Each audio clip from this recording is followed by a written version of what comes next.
Yo estaba en el hospital, sola. Acababa de dar a luz a mi hijo por cesárea de emergencia, con el cuerpo destrozado, sangrando. Apenas podía moverme de la cama. Y mi suegra entró como si nada. Ni siquiera preguntó cómo estaba el bebé. Solo me miró con asco y me dijo: «Ella sí lo hace feliz. Ella sí sabe cómo tratarlo. Tú nunca fuiste suficiente para mi hijo». Y en ese momento, con mi bebé recién nacido a mi lado, entendí que no solo había perdido a mi esposo, sino que había estado casada con un hombre cuya propia madre sabía de su infidelidad y la celebraba mientras yo me desangraba trayendo a su nieto al mundo. Antes de escuchar esta confesión real de divorcio, cuéntame en los comentarios desde qué ciudad nos miras y a qué hora estás viendo este video. Y si no quieres perder las próximas historias, suscríbete ahora mismo. Ponte cómoda, sube el volumen, porque lo que escucharás hoy es la forma en que nuestra seguidora logró sobrevivir a la traición que cambió su vida. Mi nombre es Andrea, tengo 34 años, vivo en Puebla, y durante 7 años creí que tenía un matrimonio normal, uno de esos que ves en las familias de tu colonia, donde todo parece estar en orden, donde nadie se pelea en público, donde las fotos en redes sociales muestran sonrisas y domingos en familia. Pero detrás de esas imágenes perfectas, había algo que yo no veía, o que no quería ver. Porque cuando amas a alguien de verdad, cuando le das todo tu corazón, tu confianza, tu cuerpo, tu tiempo, tu energía, no puedes imaginar que esa persona esté construyendo otra vida a tus espaldas, y mucho menos que su propia madre esté ayudándolo a esconderla. Conocí a Javier cuando tenía 23 años. Yo trabajaba en una tienda de ropa en una plaza comercial del centro de Puebla. Él llegó un sábado por la tarde buscando un regalo para su mamá. Me pidió ayuda para elegir una blusa. Hablamos durante media hora. Me hizo reír. Tenía esa forma de hablar tan segura, tan tranquila, como si nada en el mundo pudiera perturbarlo. Y cuando se fue me dejó su número anotado en el recibo de compra con una frase que decía: «Me gustaría verte otra vez, pero sin excusa de comprar ropa». Y yo me sonrojé como idiota porque nunca había conocido a un hombre tan directo, tan aparentemente honesto. Empezamos a salir, y desde el principio todo fue intenso. Él me buscaba todos los días, me mandaba mensajes por las mañanas, me recogía en las noches después del trabajo, me llevaba a cenar tacos al pastor en el mercado, me presentó a su mamá al mes de estar saliendo, y ella, doña Beatriz, me recibió con una sonrisa que ahora sé que era falsa. Me dijo: «Qué linda morra, mi hijo tiene buen gusto». Me sirvió atole y pan dulce en su casa de Cholula. Me mostró fotos de Javier de niño. Me contó historias de cuando era pequeño. Y yo pensé que eso significaba que me aceptaba, que yo era bienvenida en esa familia. Pero lo que no sabía es que doña Beatriz ya estaba midiendo cuánto control podía tener sobre mí, cuánto podía manipularme, cuánto podía hacerme creer que yo era parte de algo, cuando en realidad solo era una pieza más en el juego de su hijo. Nos casamos 2 años después. Fue una boda sencilla en un salón de eventos cerca de la Angelópolis, con mariachi, banquete de mole poblano, vals con amor eterno, nada ostentoso pero bonito. Yo usé el vestido que mi mamá me ayudó a pagar. Javier lloró cuando me vio caminar hacia el altar, y yo pensé que ese llanto era amor verdadero, que era emoción pura, que era el inicio de nuestra vida juntos. Pero ahora entiendo que ese llanto era culpa. Era el peso de saber que ya estaba mintiendo, que ya había empezado a construir algo oscuro que yo no podía ver. Los primeros años fueron normales, o al menos eso parecía. Javier trabajaba en una empresa de logística, salía temprano y llegaba tarde. Yo seguía en la tienda, pero después conseguí un trabajo mejor en una oficina administrativa. Ganaba un poco más, y entre los dos alcanzaba para pagar la renta de un departamento en una privada tranquila, para comprar despensa, para salir los fines de semana a Cholula o a Atlixco, para vivir sin lujos pero sin carencias, y yo me sentía afortunada, me sentía amada, me sentía segura. Pero la verdad es que la seguridad es solo una ilusión cuando la persona que duerme a tu lado ya decidió traicionarte. El primer signo extraño llegó cuando cumplimos 4 años de casados. Javier empezó a salir más seguido con los compas del trabajo. A veces llegaba a las 2 de la mañana oliendo a cerveza y cigarro. Y cuando yo le preguntaba, ¿dónde estabas, mi amor?, él me respondía, ya te dije, con los cuates, ¿por qué haces drama? Y yo me callaba porque no quería ser esa esposa celosa, esa mujer insegura que no confía en su marido, esa vieja insoportable que todos critican. Así que me tragaba mis dudas, me metía a la cama y fingía que todo estaba bien. Después vinieron los cambios en su teléfono. Empezó a ponerle contraseña. Antes yo podía agarrarlo para buscar una canción o para revisar el clima, pero de repente ya no. De repente si yo lo tocaba, él se ponía nervioso y me decía, ¿qué buscas? ¿No confías en mí? Y yo le decía, no, mi amor, solo quería ver la hora. Pero por dentro algo me decía que eso no era normal, que un hombre que no tiene nada que esconder no reacciona así. Un día, mientras limpiaba el carro, encontré un arete de mujer en el asiento de atrás, un arete dorado con una piedra azul, y cuando se lo enseñé a Javier él ni siquiera se inmutó, solo me dijo, ha de ser de mi prima, el otro día la llevé al doctor, y yo le creí, porque ¿qué otra cosa podía hacer? ¿Armar un escándalo por un arete? ¿Acusarlo sin pruebas? ¿Destruir mi matrimonio por una sospecha? Así que guardé el arete en una cajita y traté de olvidarlo. Pero ese objeto se quedó viviendo en mi mente como una astilla invisible que dolía cada vez que lo recordaba. Luego empezaron las salidas con su mamá. De repente Javier tenía que ir a ayudarle con algo en su casa, a arreglarle la llave del baño, a llevarle despensa, a acompañarla al súper, y cuando yo le decía, ¿quieres que vaya contigo?, él me respondía, no, mi amor, tú descansa, ya trabajaste toda la semana, yo voy rapidito. Y yo me quedaba en casa viendo series, esperándolo, confiando en que realmente estaba con su mamá, pero lo que no sabía es que doña Beatriz era su cómplice, que ella sabía perfectamente a dónde iba su hijo, con quién estaba, y que incluso le daba consejos sobre cómo esconderlo mejor. A los 6 años de matrimonio, decidimos buscar un bebé. Yo ya tenía ganas de ser mamá. Javier decía que también. Así que dejamos de cuidarnos, y empezamos a intentarlo. Pasaron 6 meses. Y nada, yo me empecé a preocupar. Fui al ginecólogo, me hicieron estudios. Todo salió bien. Entonces le pedí a Javier que él también se checara, pero él se negaba.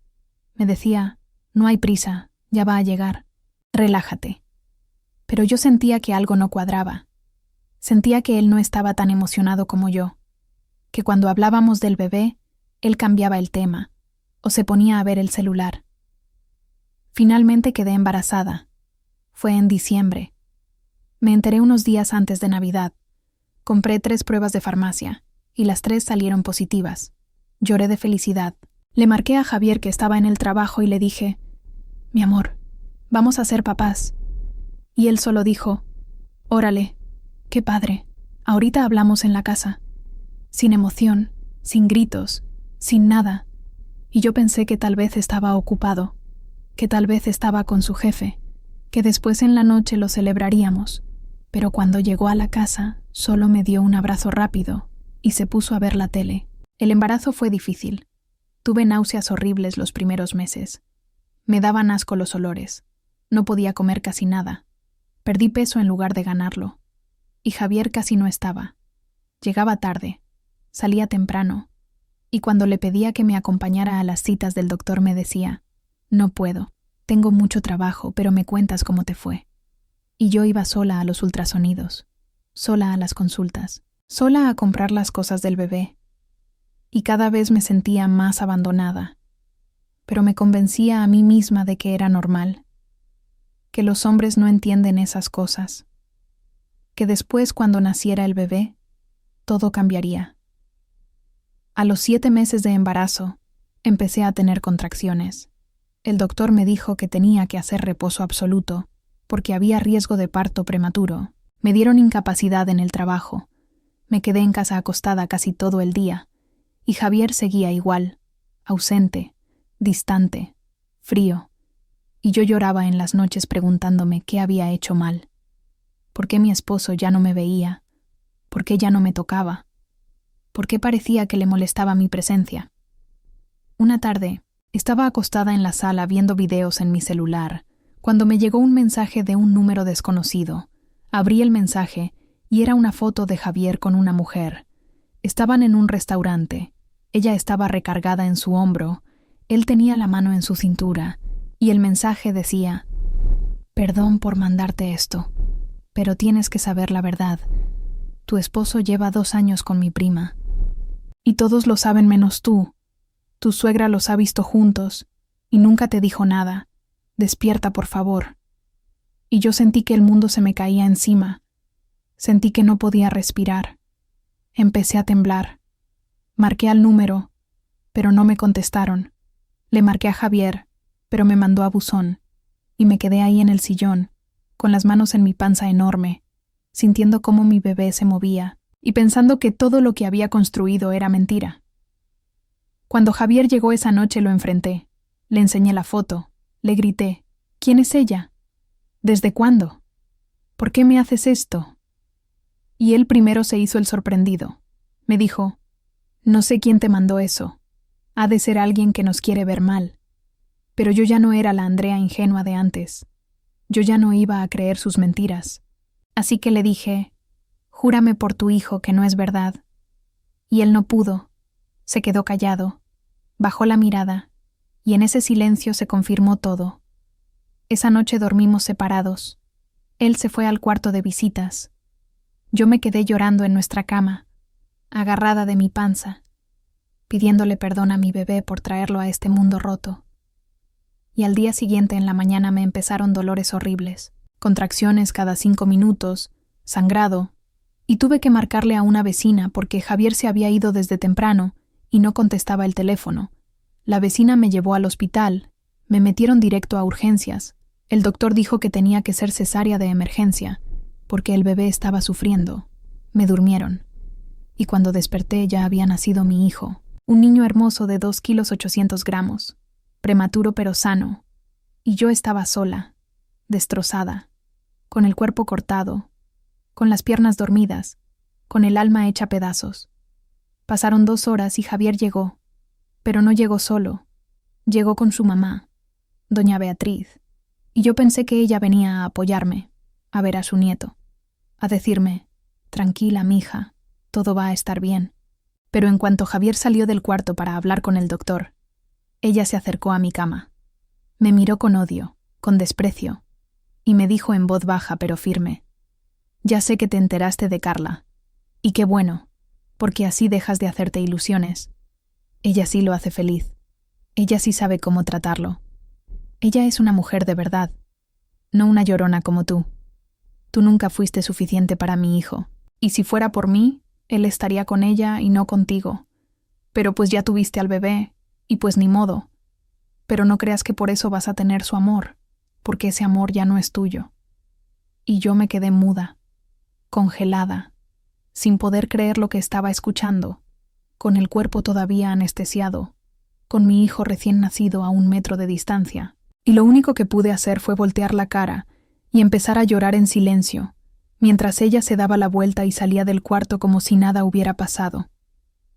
¿Ya sentiste cómo se te hace un nudo en la garganta? Si esta historia te está llegando, déjanos un like para que podamos seguir narrando casos como este.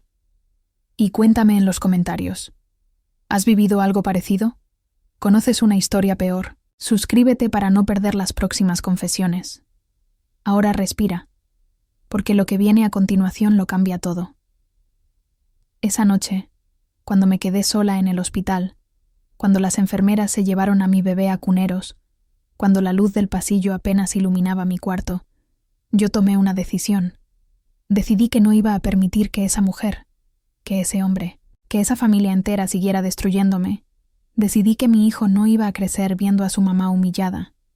Decidí que aunque estuviera rota, aunque mi cuerpo doliera, aunque mi corazón estuviera hecho pedazos, yo iba a salir de ahí con dignidad. Al día siguiente le pedí a una amiga que fuera al departamento y me trajera ropa, documentos y el celular de repuesto que tenía guardado en un cajón. Le dije que no le dijera nada a Javier, que solo lo hiciera. y ella me obedeció. Cuando llegó con mis cosas, aproveché que Javier había salido a comer y me puse a revisar todo. Busqué en internet el nombre de Carla combinado con el nombre de Javier. Y apareció. Aparecieron fotos de ellos en Facebook. Fotos de hace 2 años, 3 años, viajes a Oaxaca, a Veracruz, cenas, hoteles, todo público, todo ahí. Y yo nunca lo había visto porque nunca sospeché que debía buscarlo, porque confié como una idiota. Contacté a la prima de Carla, la que me había mandado el mensaje. Le pedí que nos viéramos. Ella aceptó. Y cuando salí del hospital 3 días después, con mi bebé en brazos, con mi cuerpo todavía sangrando, con puntos en el abdomen, yo no me fui a casa. Me fui directo a un café a encontrarme con esa mujer, y ella me contó todo. Me dijo que Carla trabajaba en la misma empresa de logística que Javier, que se conocieron en una capacitación, que empezaron a salir en secreto, que doña Beatriz los había visto juntos en una feria de Cholula, y en lugar de regañar a su hijo le dijo: «Solo ten cuidado, no dejes que tu esposa se entere», que Javier le había dicho a Carla que yo era aburrida, que yo no lo entendía, que él se había casado conmigo por compromiso, que él realmente amaba a Carla, pero que no podía dejarme porque yo lo iba a demandar y a quitarle todo. Y mientras esa mujer hablaba yo sentía como todo mi mundo se desmoronaba. Pero al mismo tiempo sentía claridad, porque finalmente entendía que nada de lo que había vivido era real. Esa tarde regresé al departamento. Javier estaba ahí viendo tele como si nada. Le dije: «Ya sé todo, sé de Carla, sé que tu mamá lo sabía, sé que llevan años juntos y quiero el divorcio». Y él se rió. Se rió en mi cara y me dijo: «¿Divorcio? ¿Con qué dinero vas a pagar un abogado? ¿A dónde te vas a ir con el bebé? No seas ridícula, tú me necesitas». Y yo le dije: «No, tú me necesitas a mí para seguir jugando a que eres un hombre decente. Pero ese juego se acabó. Voy a pedir el divorcio y te vas a ir de esta casa hoy mismo». Y él se puso violento. Empezó a gritarme, a decirme que estaba loca, que las hormonas del parto me tenían mal, que yo no iba a poder sola, que me iba a arrepentir, pero yo ya no tenía miedo. Ya no había nada que pudiera hacerme más daño del que ya me había hecho. Llamé a mi mamá. Ella llegó en media hora con mi hermano. Entre los dos metieron las cosas de Javier en bolsas de basura, lo sacaron del departamento. Y esa noche dormí por primera vez en años sin sentir que había alguien mintiendo a mi lado. Dormí con mi bebé en su Moisés junto a mi cama, con mi cuerpo adolorido, pero con mi mente tranquila, porque finalmente había tomado control de mi vida. El proceso de divorcio fue rápido. Javier no se opuso. Creo que hasta estaba aliviado de poder estar con Carla abiertamente. No peleó la custodia, apenas dio pensión alimenticia, y doña Beatriz nunca volvió a buscar a su nieto, nunca preguntó por él, nunca pidió perdón, simplemente desapareció de nuestras vidas como si nosotros nunca hubiéramos existido. Hoy, 4 años después, mi hijo tiene 4 años, está en el kinder, es un niño feliz, inteligente, amoroso, y yo trabajo desde casa como diseñadora freelance. Gano bien, tenemos nuestro propio departamento, tenemos paz, tenemos risas, tenemos abrazos reales, y aunque a veces me duele pensar en todo lo que perdí, en todo el tiempo que desperdicié con un hombre que nunca me valoró, también sé que gané algo mucho más importante. Gané mi libertad, gané mi dignidad, gané la oportunidad de enseñarle a mi hijo que el amor verdadero no humilla, no traiciona, no destruye, y que a veces la mayor fortaleza no es quedarse donde duele, sino tener el valor de irte cuando sabes que te mereces algo mejor. Porque nadie, absolutamente nadie, tiene derecho a hacerte sentir que no eres suficiente, y mucho menos la madre del hombre que juró amarte frente a un altar, ese día en el hospital. Cuando doña Beatriz me dijo esas palabras horribles, yo pensé que me estaba quitando mi valor, pero lo que realmente hizo fue mostrarme que yo valía mucho más de lo que esa familia entera podía entender. Y hoy puedo decir que soy feliz, que mi hijo es feliz, y que esa felicidad no necesita la aprobación de nadie más que de nosotros mismos. Estas historias siguen marcando a quienes las vivieron, Si esta confesión te hizo pensar, deja tu like, escribe tu opinión en los comentarios y comparte este video con alguien que necesite escucharlo. Explora nuestro canal para más relatos reales de divorcios, traiciones, rupturas y reconstrucciones personales. Si aún no te has suscrito, únete a esta comunidad donde cada historia importa. Activa la campanita, deja tu like si este caso tocó tu corazón y cuéntanos qué otra historia quieres que narremos. Nos vemos en la próxima. Y recuerda, nadie merece quedarse donde duele.